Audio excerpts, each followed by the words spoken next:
மணிக்கும் மேல ஆகிட்டது. நீங்க எல்லாம் காலையில எப்ப வந்தீங்கம்மா? 10 மணி 9 மணிக்கு. பொறுப்பாளர்களா 9 மணிக்கு வந்து விட்டிருப்பீர்கள். அப்புறம் உங்க ஊர்ல இருந்து எல்லாரையும் கூட்டிட்டு வரதுக்கு இப்ப நான் வர வழியில கூட வண்டிங்க வந்துட்டே இருந்தது. வணக்கம் வணக்கம். எல்லாரையும் வழியில பாத்துக்கிட்டு கையசிச்சுட்டே தான் வந்தேன். இன்னும் வண்டி வந்துட்டு இருக்குது, எல்லாரும் வந்துட்டு இருக்கிறீங்க. இந்த தமிழக மகளிர் உரிமை மீட்பு பயணம், இந்த இனிய நிகழ்வுக்கு நீங்கள் அனைவரும் இங்க வந்து உட்கார்ந்து என்னை பார்த்து இவ்வளவு சந்தோஷமா சிரிக்கிறீங்க. உங்களை பார்க்க சிங்கப்பெண்ணே எழுந்து வா அப்படின்னு சொன்னோன்னே எத்தனை சிங்கப்பெண்கள் எழுந்து வந்திருக்கீங்க பாருங்க. அனைவருக்கும் என்னுடைய அன்பான வணக்கங்கள். ஏன்னா சாதாரண விஷயம் இல்ல, ஒரு வீட்டுல எவ்வளவு வேலை இருக்கும். சாதாரண விஷயமா? ஒரு வீட்டை நீங்க தான் இருப்பீங்க.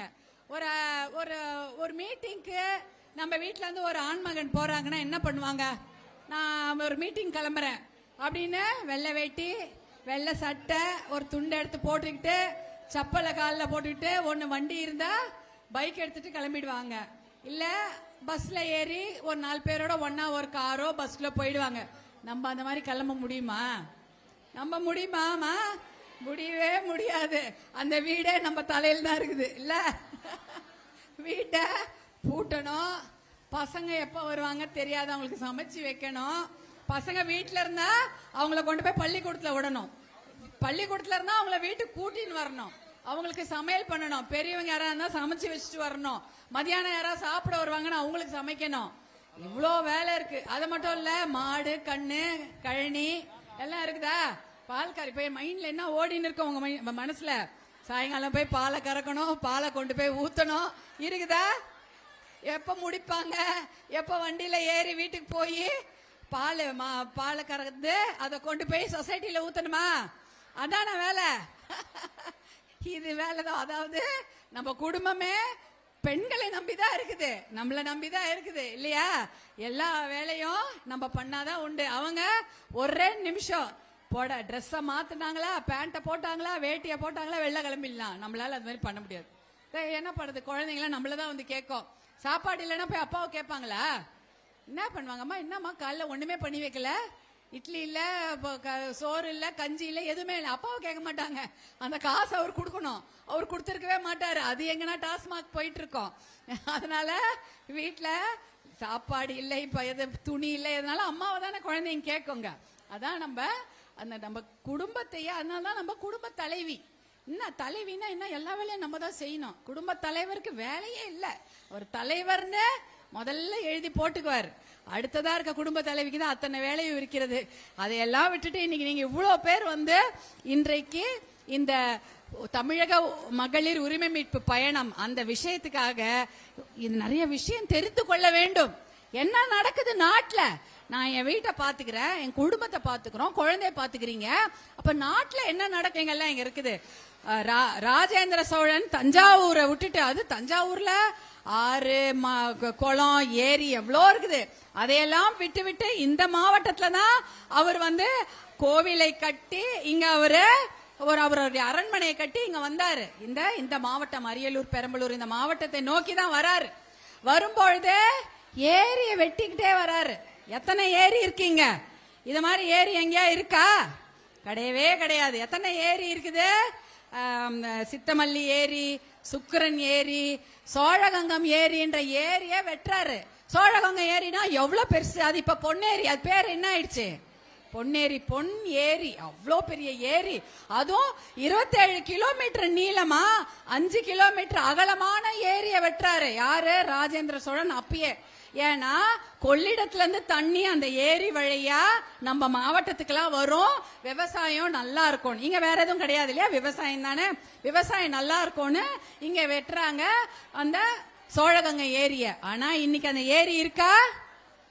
27 கிலோமீட்டர் 5 கிலோமீட்டர் சின்னதாயிடுச்சு. ஏரின்றது கொஞ்சம் விட்டா குளமாயிடும் போல இருக்குது. அந்த அளவுக்கு தான் இன்னைக்கு வச்சிருக்காங்க. அதை தூரும் வாரல, ஒன்னும் வாரல. அதுல நீர்த்தேக்கம் எல்லாம் பண்ணணும்னு சொன்னாங்க. எல்லாம் அறிவிப்போட நிக்கிறது, எதுவுமே பண்ணல. அதெல்லாம் வந்து நல்ல விஷயம். விவசாயம் தானே நம்மளுடைய உயிர் நாடி. இங்க விவசாயம் தானே. அப்ப ஏரியில தண்ணி வந்ததா விவசாயம். எப்ப கேட்டாலும் என்ன இங்க சொல்றாங்க, இது ரொம்ப வறட்சி மாவட்டம், வறட்சி மாவட்டம், வறட்சி மாவட்டம் சொல்லி சொல்லியே வறட்சியாவே வச்சிருக்கிறாங்க. ஏன் வறட்சி மாவட்டம்? ஏரிய சரி பண்ணுங்க, வறட்சியாவே இருக்காது. எல்லா ஊர்லயும் நெல் எல்லாம் விளையுது, கரும்பு விளையுது, எல்லா ஊர்லயும் வந்து பாத்தீங்கன்னா வாழெல்லாம் விளையுது. நம்ம ஊர்ல என்ன விளையுது? மக்காச்சோளம். அதானே, தண்ணி எது குறைவா தேவைப்படுதோ அதுதான் இங்க விளைவிக்க முடியுது. மக்காச்சோளம் விளைகிறது, பருத்தி, அதுக்கப்புறம் சின்ன வெங்காயம். தமிழ்நாட்டிலேயே இந்த பெரம்பலூர் மாவட்டத்துல தான் அதிகமாக சின்ன வெங்காயம் விளைச்சு தமிழ்நாடு முழுக்க அனுப்புறாங்க. சின்ன வெங்காயம் விளையுது அதிகமாக. எத்தனை பேர் சின்ன வெங்காயம் விவசாயம் இருக்கீங்க? சின்ன வெங்காயத்தை விவசாயம் பண்ணக்கூடிய விவசாயிகள் நிறைய பேர் வந்திருக்கீங்களா? வந்திருக்கீங்க. அதாவது சின்ன வெங்காயம் அதிகமாக விளையக்கூடிய மாவட்டம் இங்கதான். பருத்தி, செந்துரைன்ற ஊரு பக்கத்தை தாண்டி தான் வந்தேன். செந்துரையில இருந்து வந்திருக்கீங்களா? அதோ செந்துரையில தான் என்ன இருக்குது? முந்திரி இல்லையா? இதுதான் இந்த பகுதியில விளையக்கூடிய பயிர்கள்.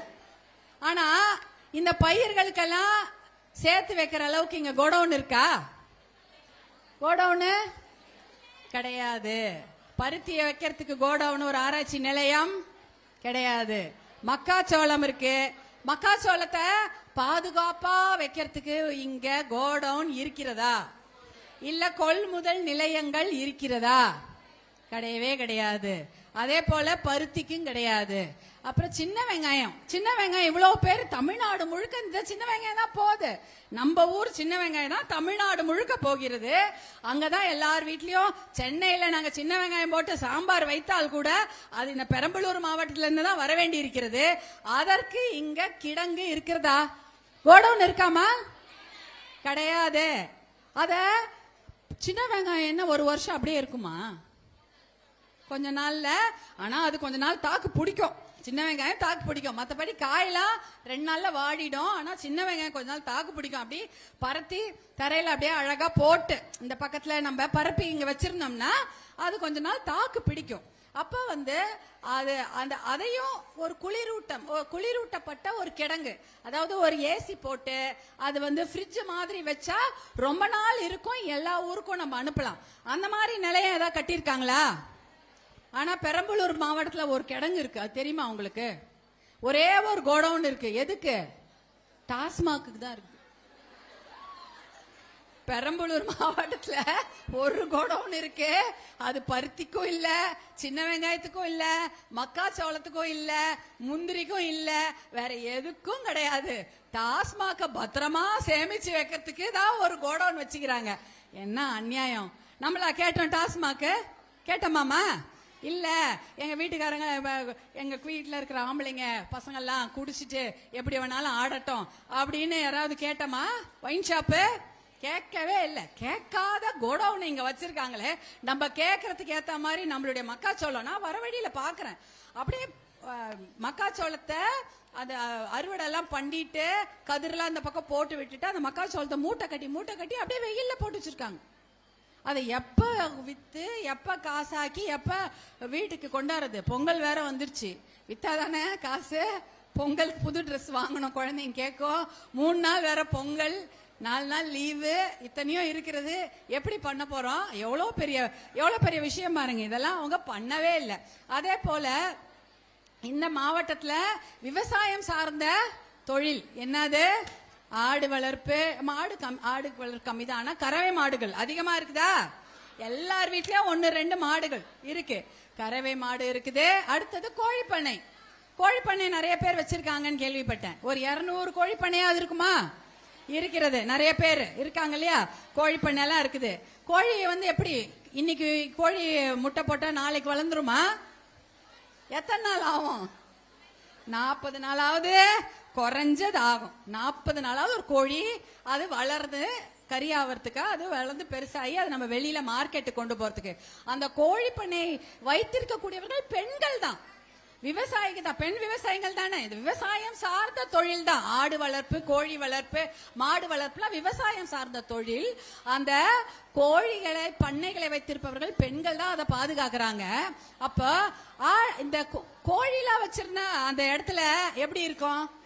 ஒரே சத்தமா இருக்கும். அப்ப என்ன வரும்? பாம்பு வருமா? வராதா? பாம்பு வருமா? நாய் நரியெல்லாம் வந்து அந்த கோழிய சாப்பிட வருமா வராதாமா? கோழி சத்தம் கேட்டா என்ன ஆகும்? அப்ப அதை சுத்தி என்ன பண்ணோம்? பாதுகாத்து அதை பாதுகாக்கணும். அந்த கோழிக்கு தினம் தீவனம் போடணும். ஒரு 40 நாளுக்கு தண்ணி வைக்கணும், தீவனம் போடணும். அதுக்கு நோய் வரக்கூடாதுன்னு வேண்டிக்கணும். இல்ல ஏதோ நோய் பிடிச்ச கோழியை மார்க்கெட்ல விற்க முடியுமா?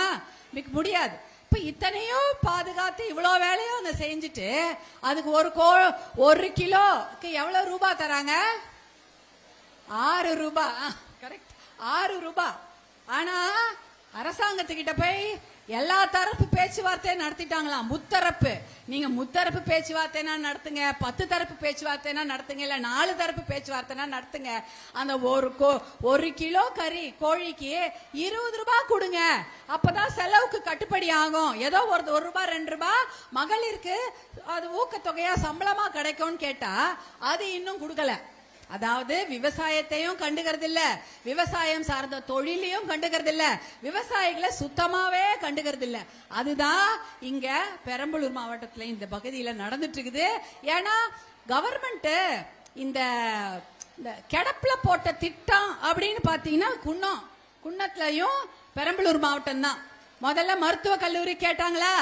மருத்துவ கல்லூரி இல்ல, மருத்துவ கல்லூரி வேணும்னாங்க.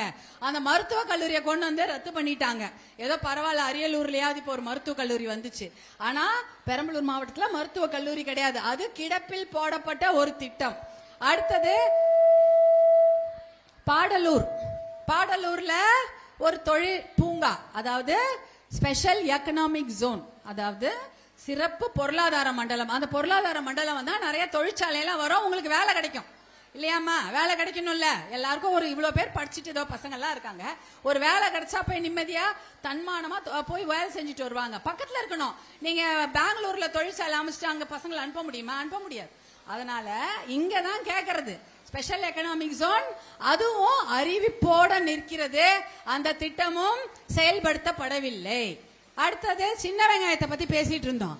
சின்ன வெங்காயத்துக்கு ஆலத்தூர்ல ஒரு குளிரூட்டும் நிலையம் ஆரம்பிக்க போறோம் அப்படின்னு அறிவிச்சாங்க.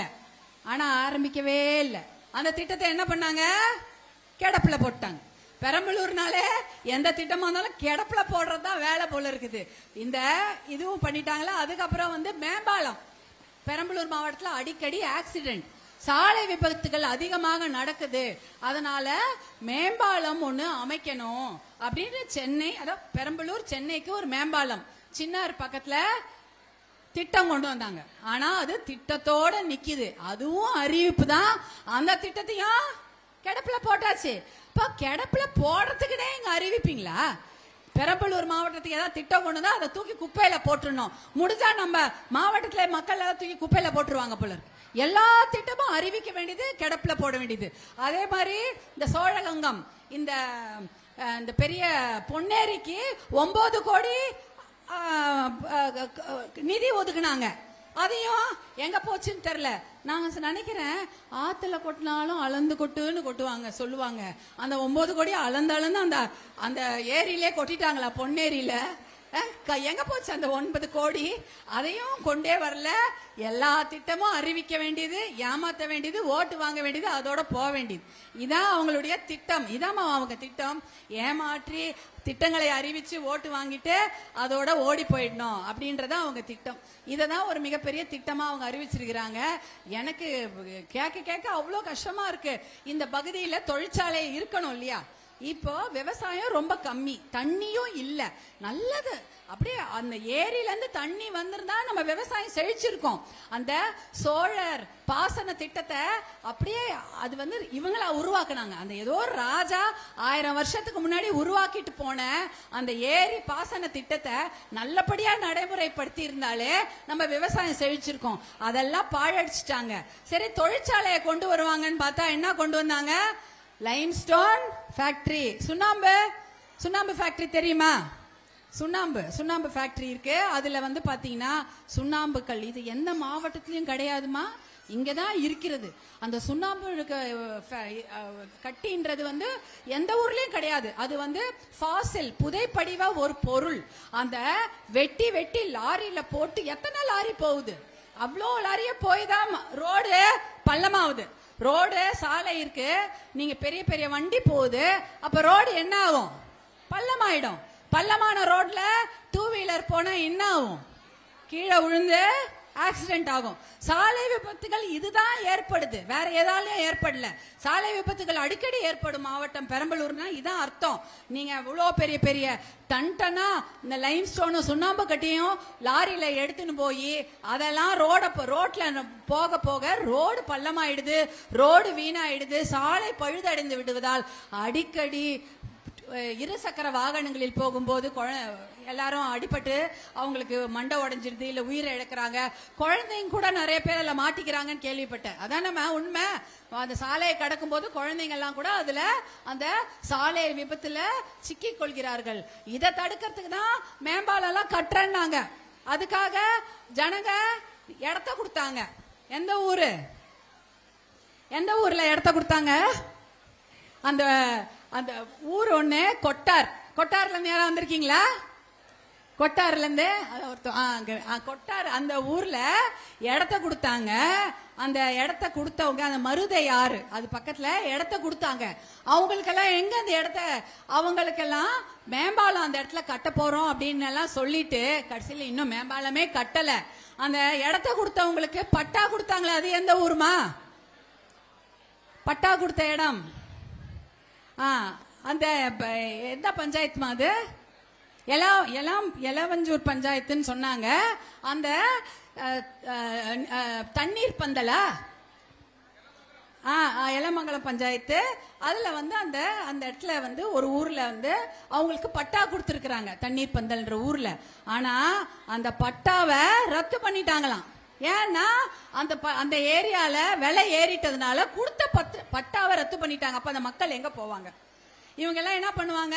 உங்க ஊர்ல இருந்து உங்களை காலி பண்ணி வேற ஊர்ல கொண்டு போய் விட்டுட்டு அங்க அனாதையா விட்டுருவாங்க. அதான் நடந்திருக்கும். இந்த பகுதியில இன்னொரு பெரிய சிறப்பு, இது நம்முடைய குரு அண்ணனுடைய ஊர். அது தெரியல அவங்க எல்லாருக்கும். அந்த குரு அண்ணன் இருந்ததுனால்தான் அன்னைக்கு மிகப்பெரிய போராட்டத்தை செய்து ஜெயங்கொண்டம் லிக்னைட் கார்பரேஷன் ஜெயங்கொண்டம் நிலக்கரி சுரங்கத்தை கொஞ்ச நாள், ரொம்ப நாள், 25 வருஷத்துக்கு முன்னாடி கொண்டு வர இருந்தாங்க. கிட்டத்தட்ட 8000 இருந்து 10,000 ஏக்கர் அவங்க அந்த சுரங்கத்துக்கு எடுத்து கிராமத்தெல்லாம் காலி பண்ணிருந்தாங்க. அந்த 8000-10,000 ஏக்கர் நிலம் இருக்கு இல்லையா, அதுல இருந்த கிராம மக்களை கொண்டு போய் குடி வைக்க இருந்தாங்க தெரியுமா? பக்கத்து ஊர்ல எல்லாம் இல்ல, அரியலூர்ல எல்லாம் கிடையாது, திருவண்ணாமலையில கொண்டு போய் குடி வைக்க இருந்தாங்க. திருவண்ணாமலை, உங்களுக்கு திருவண்ணாமலைக்கு கோயிலுக்கு தான் நீங்க போயிருப்பீங்க இல்லையா? அங்க போய் அக்கம் பக்கத்துல ஒரு திருவண்ணாமலையில உங்க சொந்தக்காரங்க இருக்காங்களா? இல்ல நீங்க சாமி கும்பிட்ட கோயில் இருக்குமா? இல்ல நீங்க படிச்ச பள்ளிக்கூடம் இருக்குமா? இல்ல உங்க அப்பா வீடு, உங்க தாத்தா வீடு எதுனா இருக்குமா? உங்களை இங்கேருந்து அப்படியே வேரோட தூக்கின்னு போய் திருவண்ணாமலையில வைக்கிறதுக்கு தயாராயிட்டாங்க. எப்ப? 2000லயே. அப்ப அந்த திட்டத்தை, அந்த நிலக்கரி சுரங்கத்தை கொண்டு வரக்கூடாதுன்னு தொடர் போராட்டங்கள், உண்ணாவிரதம் எவ்வளவோ செய்துதான் அத குரு அண்ணா அவர் தலைமையில அவ்வளவு போராட்டங்கள் செய்து அதை தடுத்து நிறுத்தினார்.